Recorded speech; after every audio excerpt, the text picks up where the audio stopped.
The Deception. The Viridian Empire's survey vessel, Celestial Seeker, drifted silently at the edge of the Sol system, its obsidian hull absorbing rather than reflecting light. Commander Vrax stood on the command deck, his scaled skin shimmering under the blue ambient lighting, as he studied the holographic display of the third planet. "Another primitive world," he remarked, mandibles clicking in disappointment. "Scan complete, High Commander. The species calls themselves humans. They've achieved nuclear capability and basic orbital technology, but no signs of FTL development." High Commander Nexera nodded, her 6 eyes blinking in sequence, a gesture of mild interest. "Population: approximately 8 billion. They've established rudimentary colonies on their moon and neighboring planet, but nothing substantial. Their most advanced vehicles use chemical propulsion." Nexera's mouthparts formed what passed for a smile in her species. "Perfect. They're unified under a planetary government." "Yes, something called the Earth Confederation, formed just 20 years ago." "Excellent. Unified primitives are so much easier to process. Mark them as Category 3, pre-FTL civilization, with limited space presence. Prepare first contact protocols." Lieutenant Zexel input the commands, adding Earth to the Empire's extensive database of worlds targeted for integration. In Viridian terms, integration meant resource extraction, limited technology sharing, and eventual absorption into the Empire's growing collection of servant worlds. "Dispatching diplomatic corvette Benevolent Light for first contact. ETA 3 standard cycles," Zexel announced. "Maintain surveillance position. I want detailed scans of their military capabilities, resource concentrations, and power hierarchies," ordered Nexera. "Standard procedure. We'll offer them protection from non-existent threats, technological advancement in exchange for resources, and they'll be grateful for our benevolence." The bridge crew worked efficiently, cataloging Earth for the Empire's vast hunger. None suspected they were being watched. 5 kilometers beneath the Pacific Ocean floor, Admiral Helena Chen sat motionless in the command center of subterranean base Odyssey. The massive underground facility housed Earth's true military command, hidden from orbital surveillance. On the primary display, the Viridian vessel appeared as a glowing red dot against the black of space. "They took the bait," General Marcus O'Cuffer said beside her. "Every sensor reading they're getting is exactly what we want them to see." Chen nodded, her expression unchanged. 20 years of preparation for this moment. How long until their diplomatic vessel arrives? 3 days, Admiral. The surface governments are ready to play their parts. And our assets. Okafor brought up a different display showing green dots scattered throughout the solar system and beyond. Fleet elements are in position, hidden in the gravity shadows where their sensors can't penetrate. The lunar shipyards are operating at full capacity. The Jupiter and Saturn facilities report all systems nominal. Admiral Chen stood, straightening her uniform. "Prep the surface delegation. I want our most convincing officials ready to play the role of awestruck primitives. Dr. Nakamura will lead the scientific team. She's perfected that wide-eyed innocent look." And the timeline. "Let them think they're in control. We'll allow 3 weeks of diplomatic exchange, then sign their integration treaty with appropriate ceremony." Chen's eyes hardened. "And then we show them humanity's real face." The Viridian diplomatic corvette Benevolent Light descended through Earth's atmosphere 2 days later, its sleek purple hull gleaming in the sunlight as it approached the designated landing zone in Geneva. Inside, Ambassador Thraxus adjusted his ceremonial armor and addressed his staff. "Remember, these primitives have never encountered a spacefaring civilization before. They'll be awed, perhaps frightened.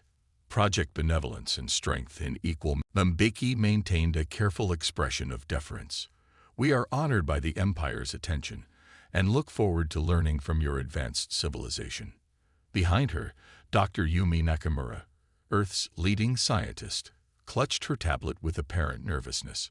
Military officers stood at parade rest, their uniforms deliberately designed to look ceremonial rather than practical. The Empire rewards those who recognize its wisdom, Thraxis declared. We will guide your development and protect you from the many dangers that lurk between stars. President Mbeki bowed again. We request time to prepare our people for such monumental changes. This is all very overwhelming for us. Of course, Thraxis replied magnanimously. The Empire understands the shock of first contact. You may have 3 of your weeks to prepare your population. Then we will begin the integration process. That evening, while the Viridian delegation rested in their luxury accommodations, Dr. Nakamura entered what appeared to be a standard elevator in the Geneva complex. As the doors closed, she placed her palm on a hidden scanner. Authorization. Nakamura, Yumi. Clearance, Omega. The elevator descended rapidly for nearly 3 minutes before opening into a vast underground complex. She walked briskly through multiple security checkpoints until reaching a magnetically shielded conference room, where Admiral Chen and other key leaders waited. Report, Doctor, Chen commanded. Nakamura smiled, dropping her meek demeanor completely. They bought it completely, Admiral. Their scans are primitive compared to what we anticipated. They're using gravitational distortion for their FTL, technology we surpassed a decade ago. Weapons assessment, asked General Okafor. Plasma-based energy weapons, standard kinetic barriers, nothing our phase-shift cannons and quantum shields can't handle. Their ships are larger than ours, but far less efficient. They rely on brute force rather than innovation. Admiral Chen brought up a holographic display of the solar system. Throughout it, hidden in asteroid fields, beneath the surfaces of moons, and in specially designed orbital blind spots, Earth's true fleet waited. Nearly 500 vessels of various classes, all equipped with technology the Viridians couldn't imagine. Communications Director, what's the status of our information control? A tall woman in civilian clothes answered. All global networks are displaying only what we want the Viridians to see. Their monitoring systems are picking up carefully curated broadcasts about our primitive space program and are awed at their technology. Perfect. Chen turned to President Mbeki. Madam President, maintain the facade. Show appropriate reverence, but request small concessions to make our supposed capitulation seem more realistic. Mbeki nodded. Of course. I've scheduled a tour of our most advanced space facility in Kazakhstan tomorrow. Dr. Nakamura will show them our chemical rockets and outdated computers. Good. Let them feel superior, Chen said, her eyes cold with determination.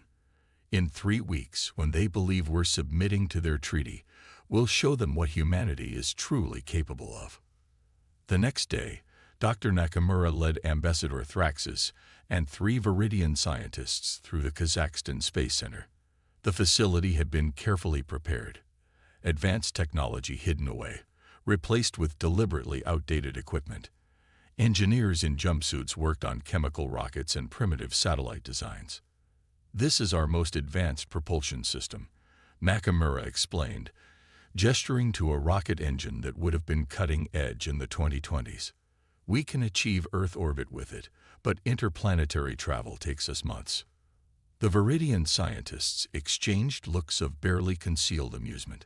Fascinating, one said condescendingly. You use chemical combustion for space travel. How quaint. Nakamura feigned embarrassment. We work with what we know, but we're eager to learn from the Empire. Ambassador Thraxis nodded benevolently. The Empire is generous with its knowledge to loyal worlds. With our guidance, you might develop proper space travel within a century. A century. Nakamura's eyes widened in manufactured awe. That would be extraordinary progress. As they continued the tour, none of the Viridians noticed the subtle signals passing between the human workers, nor the hidden scanners analyzing every detail of the aliens' technology. Beneath their feet, 200 meters below ground, the real Kazakhstan facility hummed with activity. Engineers reverse engineering Viridian tech from the scans, improving upon it. and transmitting the data to Earth's hidden shipyards. In orbit, the Viridian monitoring station Vigilant Eye maintains surveillance, its crew reporting nothing unusual. They failed to detect the quantum-shielded satellites observing them in turn, or the stealth drones collecting data on their capabilities. Throughout the solar system, humanity's true power remained hidden, preparing for the moment of revelation. In darkened command centers beneath the surfaces of Earth, the Moon, Mars, and various moons of Jupiter and Saturn, military personnel monitored the countdown to what they had codenamed Operation Revelation. 3 weeks, 21 days until the Viridian Empire learned that they had not found another primitive species to subjugate, but a technologically superior civilization that had been watching them for years, waiting for the perfect moment to reveal themselves from a position of overwhelming strength. The revelation. The Grand Hall of Nations in Geneva had been transformed for the integration ceremony. Viridian banners hung alongside Earth flags, a symbolic display of the new relationship. Ambassador Thraxis stood on the elevated platform, resplendent in ceremonial armor that caught the light from overhead fixtures. Behind him, a holographic display showed the Viridian fleet, 3 battle cruisers now positioned in Earth orbit as a show of protection and subtle intimidation. Below the platform, Earth's representatives sat in rows, their faces appropriately solemn. President Mbeki approached the ceremonial table where the integration treaty lay, an ornate document that effectively surrendered Earth's sovereignty in exchange for technological advancement and protection. People of Earth, Thraxis' voice boomed through the hall and to billions watching worldwide. Today marks your ascension from isolation into the greater galactic community. Under the Empire's guidance, your world will flourish. Sign this treaty, and the path to the stars will be open to you. President Mbeki picked up the ceremonial pen, her hand steady despite the gravity of the moment. She looked up at Thraxis with what appeared to be reverence. Before I sign, Ambassador, may I address my people one final time as the leader of an independent world. Thraxis gestured magnanimously. Of course, President. The Empire appreciates the significance of this historic transition. Mbeki turned to face the cameras. Her expression remained unchanged, but her words were not what the Viridians expected. People of Earth, for 20 years we have prepared for this moment. The time has come. Authorization code. Prometheus rising. Confusion rippled across Thraxis' features, his mandibles clicking in irritation. What is the meaning of this delay, President? The treaty awaits your signature. Mbeki smiled, dropping all pretense of submission. There will be no treaty, Ambassador. Earth does not require the Empire's protection or guidance. At that moment, throughout the solar system, compartment doors slid open on asteroids, lunar craters glowed with sudden energy, and ocean floors parted to reveal hidden launch bays. On every view screen in the Grand Hall, the image changed to show hundreds of sleek vessels rising from their hiding places, Earth's true fleet revealing itself all at once. Ambassador Thraxis staggered backward. Impossible. Your species has no FTL capability. Actually, Dr. Nakamura said, stepping forward, we developed quantum displacement drive 15 years ago, far more efficient than your gravitational folding technology. In orbit, the 3 Viridian battlecruisers suddenly found themselves surrounded by dozens of Earth vessels that had appeared from nowhere, having dropped their stealth fields simultaneously. Admiral Chen's face appeared on the main screen in the Grand Hall. Ambassador Thraxis, this is Admiral Helena Chen of the Earth Defense Force. Your vessels are currently targeted by phase-shift weapons capable of bypassing your shields. I suggest you order your captains to stand down immediately. Thraxis' expression shifted from shock to rage. This deception will not stand. The Empire will crush your world for this treachery. President Mbeki remained calm. It's not treachery to protect one's sovereignty, Ambassador. The Viridian Empire has subjugated hundreds of worlds by approaching them before they could properly defend themselves. We simply waited until we were ready. On the screens, more data appeared, detailed schematics of Viridian technology, star charts of their territory, and comprehensive analysis of their military capabilities. "We've been studying you for decades," General Okafor explained, joining Mbeki. "Your scout ships never detected our quantum-shielded observatories throughout your territory. We know your strengths and weaknesses better than you know ours." In space, Earth's fleet continued to emerge from hiding places. From Jupiter's moons, massive carriers rose, each housing hundreds of fighter craft. From beneath Mars's surface, artillery platforms capable of launching projectiles at near-light speed powered up their targeting systems. From Earth's oceans, submarine carriers surfaced, launching aerospace craft that accelerated to orbital positions within minutes. On the Viridian flagship Imperial Dominance, High Admiral Zexstar received frantic communications from the 3 battlecruisers in Earth orbit. His mandibles clicked rapidly in distress as the tactical display showed hundreds of unknown vessels surrounding his forces. "Impossible," he hissed. "They were primitive, pre-FTL." His tactical officer's voice trembled. "High Admiral, the human vessels have locked weapons on us. Their technology. Its reading is more advanced than our own. Their drive signatures indicate quantum displacement capabilities we've only theorized about. Retreat. Order all vessels to jump to safe coordinates immediately." The officer hesitated. "Sir, they've established some kind of quantum field around our ships. Our drives can't establish a fold point." On the bridge of Earth's flagship Defiance, Admiral Chen watched the Viridian vessels with calm satisfaction. "Open a channel to High Admiral Zexstar," she ordered. When the Viridian commander's image appeared on screen, Chen spoke with measured authority. "High Admiral, your ships are currently held in our quantum containment field. Attempting to engage your drives will result in catastrophic engine failure. I suggest you power down your weapons and listen carefully." Back in Geneva, Ambassador Thraxis had regained some composure, his initial shock hardening into diplomatic calculation. "What are your demands, humans?